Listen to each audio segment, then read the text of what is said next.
आप सभी को नमस्कार। मैं MC हरबार हूं और आप देख रहे हैं यूट्यूब चैनल पर इंडियन कॉन्स्टिट्यूशन। पहले इस चैनल का नाम संविधान के स्वर था, अब परिवर्तित नाम इंडियन कॉन्स्टिट्यूशन हो गया है।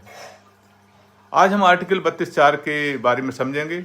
आर्टिकल 32(4) भारतीय संविधान में एक अत्यंत महत्वपूर्ण प्रावधान है जो यह सुनिश्चित करता है कि मौलिक अधिकारों की सुरक्षा से संबंधित आर्टिकल 32 के अंतर्गत दी गई शक्तियों को किसी भी परिस्थिति में निलंबित या निरस्त नहीं किया जा सकता, सिवाय उन परिस्थितियों के जो संविधान में विशेष रूप से दी गई हैं, जैसे कि आपातकाल के दौरान।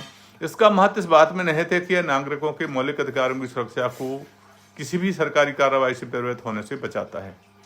आर्टिकल 32(4) यह सुनिश्चित करता है कि संसद या राज्य विधानसभा किसी भी कानून द्वारा आर्टिकल 32 के तहत प्रदत्त न्यायिक अधिकारों को समाप्त या कम नहीं कर सकती। यह प्रावधान भारतीय लोकतंत्र में न्यायिक स्वतंत्रता और मौलिक अधिकारों की सुरक्षा को सबसे उच्च स्तर पर बनाए रखने का एक आवश्यक उपकरण है। आर्टिकल 32(4) के संविधान में मूल शब्द क्या हैं और उन मूल शब्दों को हम समझने की कोशिश करते हैं। और ये मूल शब्द हैं: the right guaranteed by this article shall not be suspended except as otherwise provided for by the constitution. अगर हम सरल शब्दों में इसको हिंदी में समझने की कोशिश करें तो आर्टिकल 32(4) द्वारा प्रदत्त अधिकार को इस संविधान में अन्यथा उपबंध किए गए अवसरों के अतिरिक्त निलंबित नहीं किया जा सकता है। निश्चित है कि हमें इस आर्टिकल की हमें एक विस्तृत व्याख्या करने की जरूरत है, और वह व्याख्या हम इस तरह कर सकते हैं कि आर्टिकल 32(4) न्यायिक अधिकारों की सुरक्षा की अंतिम गारंटी है। यह प्रावधान यह स्पष्ट करता है कि मौलिक अधिकारों के संरक्षण के लिए दिए गए आर्टिकल 32 के तहत नागरिकों का न्यायालय में जाने के अधिकार स्थायी और अनुल्लंघनीय है, सिवाय उन परिस्थितियों के जो संविधान में विशेष रूप से वर्णित हैं, जैसे कि आपातकाल आर्टिकल 359 के दौरान। यह प्रावधान मौलिक अधिकारों के संरक्षण की सर्वोच्च गारंटी देता है और यह सुनिश्चित करता है कि कोई भी सरकार या संसद संविधान द्वारा निर्दिष्ट शक्तियों से परे जाकर इन अधिकारों को निलंबित नहीं कर सकती। यह न्यायिक प्रणालियों की स्वतंत्रता और उसके संरक्षण की शक्ति को बनाए रखता है। आर्टिकल 32(4) के तहत महत्वपूर्ण कुछ न्यायिक फैसले उच्चतम न्यायालय ने दिए हैं, वह हम जानने की कोशिश करते हैं।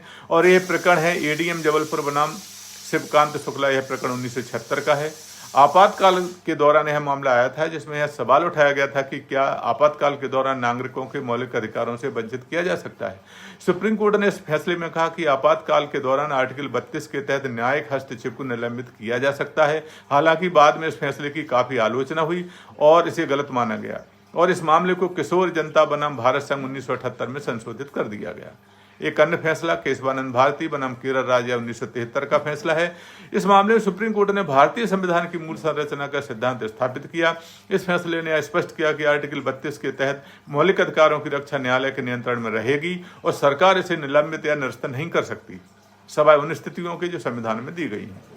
एक अन्य फैसले में उच्चतम न्यायालय ने इंदिरा नेहरू गांधी बनाम राजनारायण 1975 में अपने फैसले में कहा कि अधिकारों की उल्लंघन की शिकायत की गई थी। इस प्रकरण में सुप्रीम कोर्ट ने इस मामले में निर्णय दिया कि आपातकालन के दौरान आर्टिकल 32 के तहत याचिका दायर करने का अधिकार निलंबित हो सकता है, लेकिन सामान्य परिस्थितियों में इसे समाप्त नहीं किया जा सकता। एक प्रकरण और भी देखते हैं, विनीत नारायण बनाम भारत संघ 1997।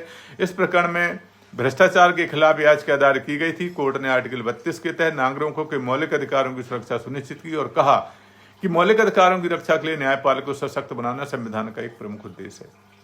तो इस आर्टिकल का यदि हम संक्षेप में सारांश समझने की कोशिश करें तो आर्टिकल 32(4) भारतीय संविधान का एक महत्वपूर्ण प्रावधान है, और जो यह सुनिश्चित करता है कि न्यायालय द्वारा मौलिक अधिकारों की रक्षा की शक्ति को ना तो निलंबित किया जा सकता है और ना ही समाप्त किया जा सकता, सिवाय आपातकाल जैसे विशेष परिस्थितियों के।